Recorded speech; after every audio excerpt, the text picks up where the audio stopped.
Txalapartaren txakun-txakunaz hasi da Euskaldunon egunkaria gaur antolaturiko ekitaldea. Euskal jendarteari euren eskerron adieraztea izan da helburua. Modu honetan itzuli nahi izan dute jasotako elkartasun guztiaren zatitxo bat. 11:00 izan da jaialdia, Bilboko Euskalduna jauregian. Dantza ikuskizuna egin du Jon Maiak. Bertxotan aritu dira Andoni Egaña, Xabier Lizaso eta Maialen Lujanbio. Maialen Arzaius eta Miren Amuriza ere bertxotan jardun dira gitarraren laguntzaz. Musikarekin jarraituz, beste hainbat emanaldi ikusteko aukera ere izan dute bertaratu direnek. Gose eta Katamalo taldeak, Ubeda Anaiak, edota Aitor Gorosabel eta Juan Mari Beltran musikariak. Izan ere, Euskal Kulturgintzako pertsona asko jardun dira azken urteetan egunkariaren aurkako erasoa salatzen.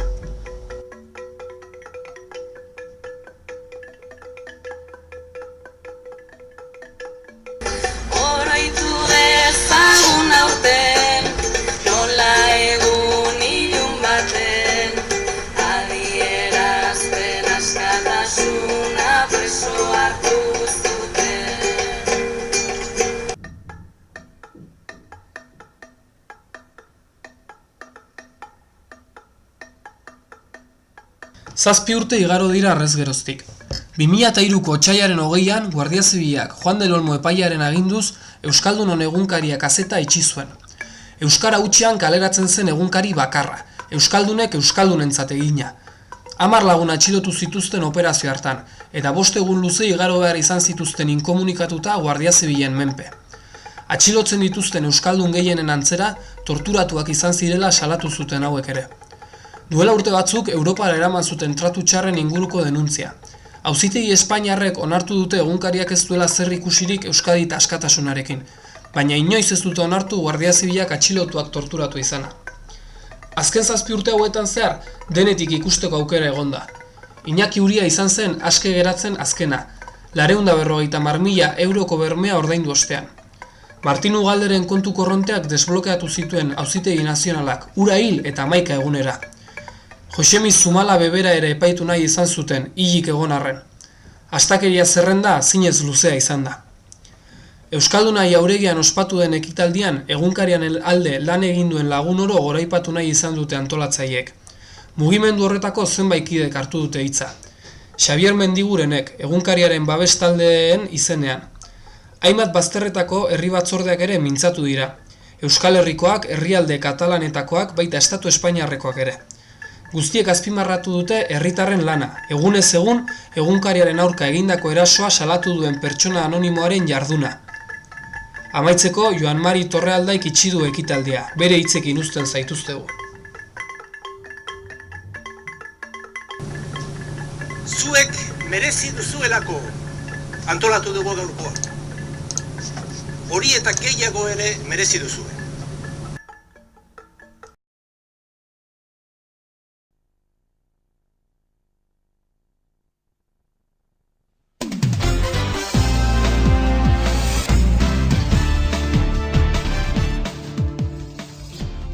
Lauetakide atxilotu dituzte gaur gauean, 2 Frantzian eta beste 2 Portugalen. Frantzian zulo batetik itzultzen ari zirela eta Zamoran Guardia Zibilaren errepide kontrol batetik ihes egin ostean. HT berriak Urruña zeharkatuko duela iragarri dute. Tren berriaren perimetroa ezagutzera eman dute gaur Frantziar estatuko trenbide arduradunek. Peter Robinson, Ipar Irlandako lehen ministroak kargua utzi du aldi baterako bere emaztearen diru eta sexu eskandaloa argitu bitartean. Polizia bat larri zauritu dute Irlanda iparraldean, autoazpian zuen bomba lehertuta. Iraren talde disidenteren bati leporatu diote erasoa. Udaleko langile kartela kendu izana salatu du Ezker Abertzaleak Azpeitian. Axel Luzarraga idazlea kartzelara bidali dute Txilen, Temuko justizia idazkaritzaren aurka atentatu egiten saiatu zela leporatu diote.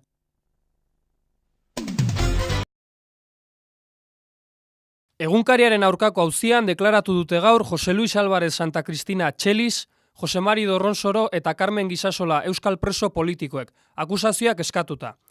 3 preso hauek atxilotu zituztenean egunkariarekin lotutako paperak aurkitu zitzaizkiela azpimarratu zuten, hau bete eta Dignidad y Justizia akusazio taldeek.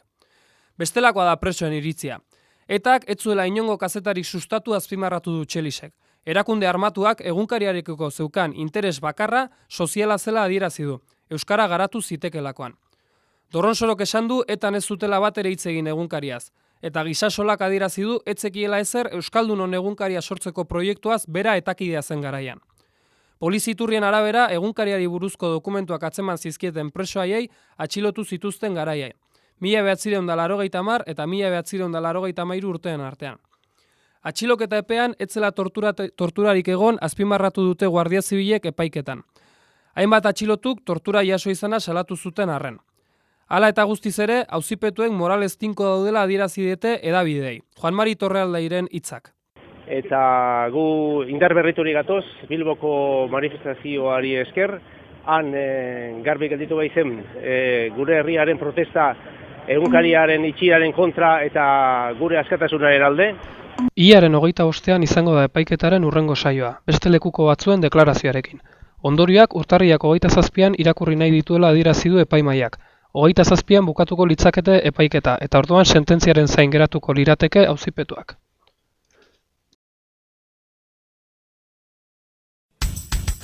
Si bemol!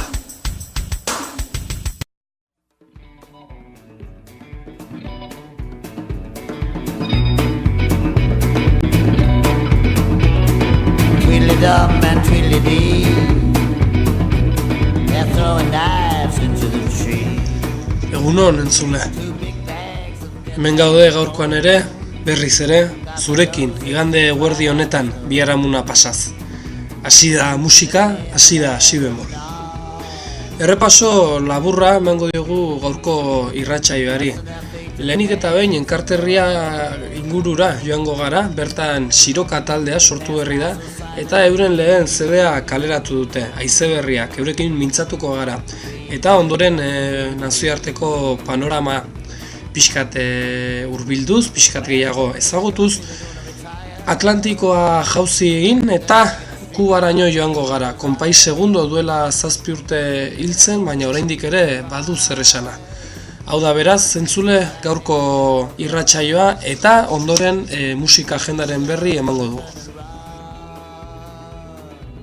Siroka taldea enkarterrietan sortu zen, Bizkaia mendebaldean. Taldea 2009ko erdialdean sortu zen.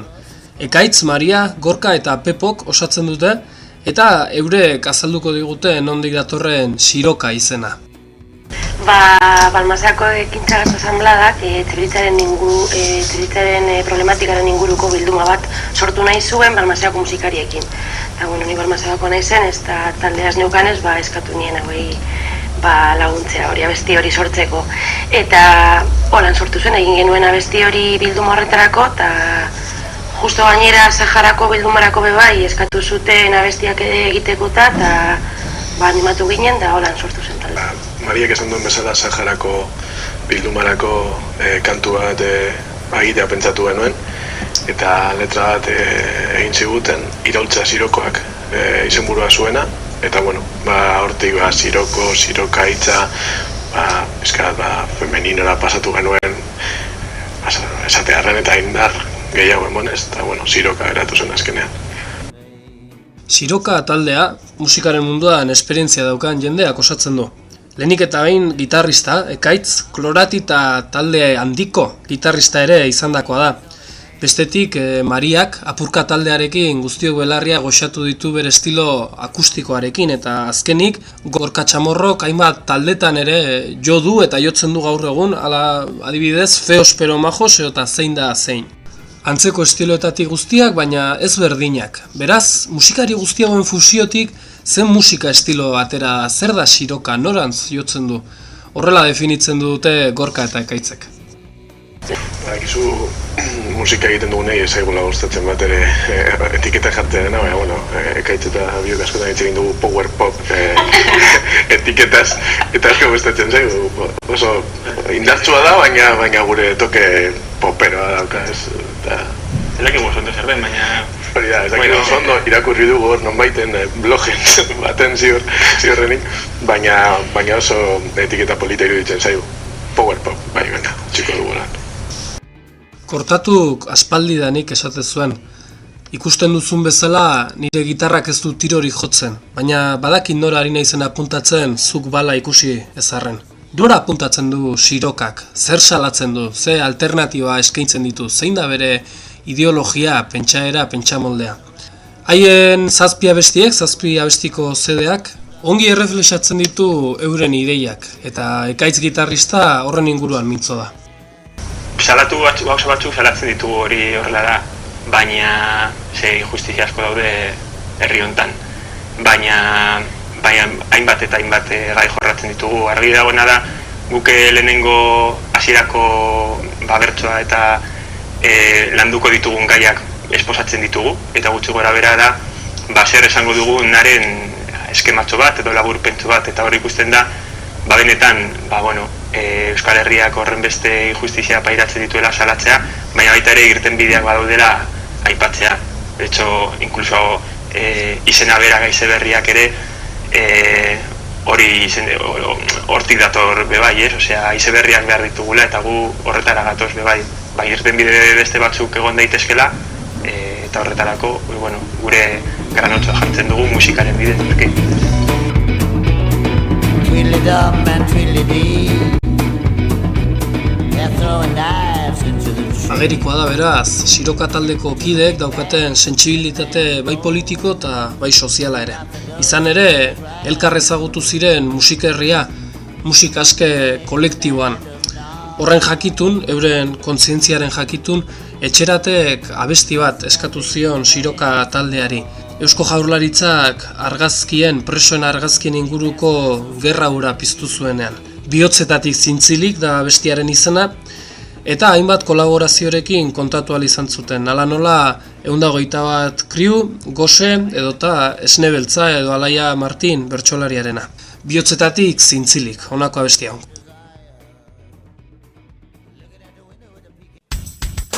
Si bemol!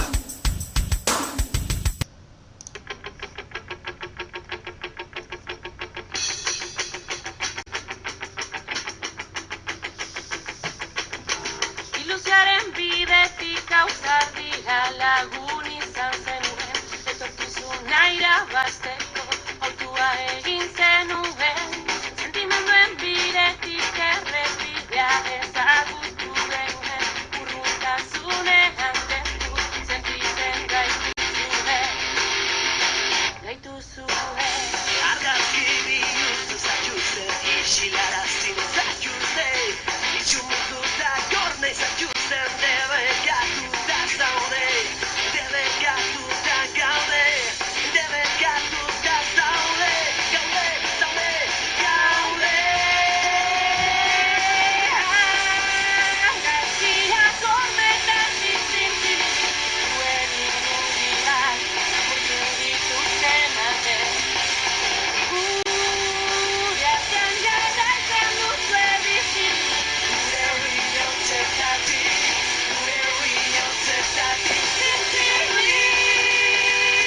Gure bihotzeetatik, zintzilik, zintzilik, zintzilik.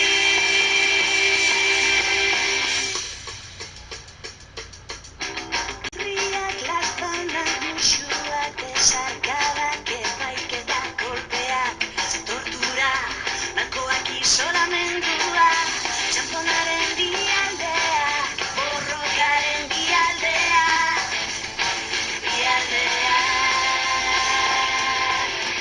Bihotzikak begira, zeuen argazkia gure bihotzetatik zintzilik bizi dira. Moldei aurre egiten dion harriak, eraikitzen du sustaietatik herria, errepide gorrian zure aurpegia dugu ametza. Egun latzetan zuentzat gure hitzen babesa. Nire izan arte, nola? Izan arte,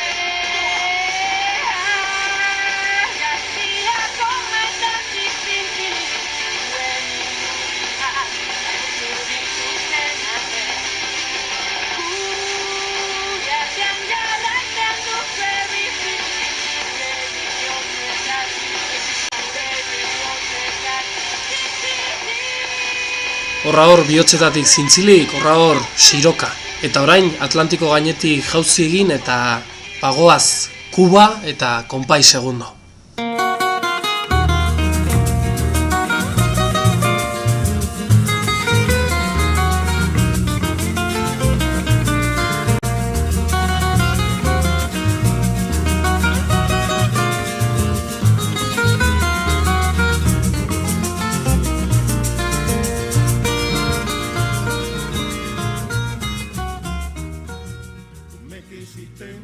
Konpai Segundo Kubak eman duen musikaririk handienetarikoa izan da, baita hil ondoren ere, dirudienez.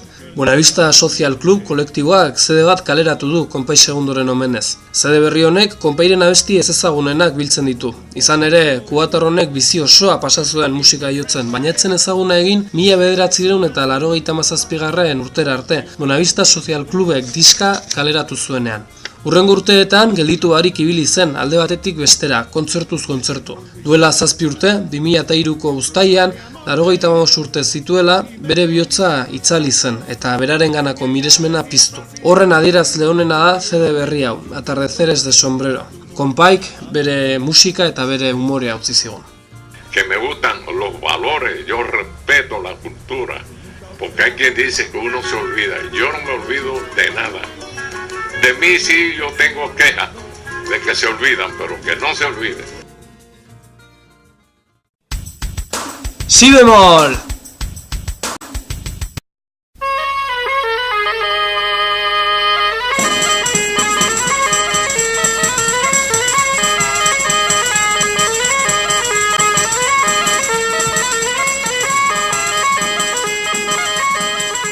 Musika agendari begirada labur bat emanez amaituko dugu gaurko si bemol irratsaioa.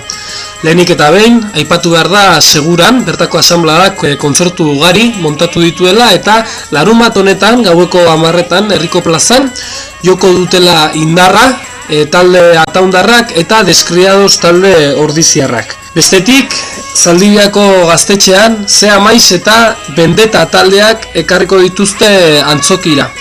Ostiralean gaueko 10etan. Eta amaitzeko Beasaingo gaztetxean, larunbat honetan, lehenik eta behin, eguerdian, Baoarrun eta Zajana eta Arandastaketa eta ondoren Kagando Apulso taldeak arratsaldea dinamizatuko du. Hori da astebururako musika eskaintzan, espero entzule saia gustatu izana eta ondo pasa.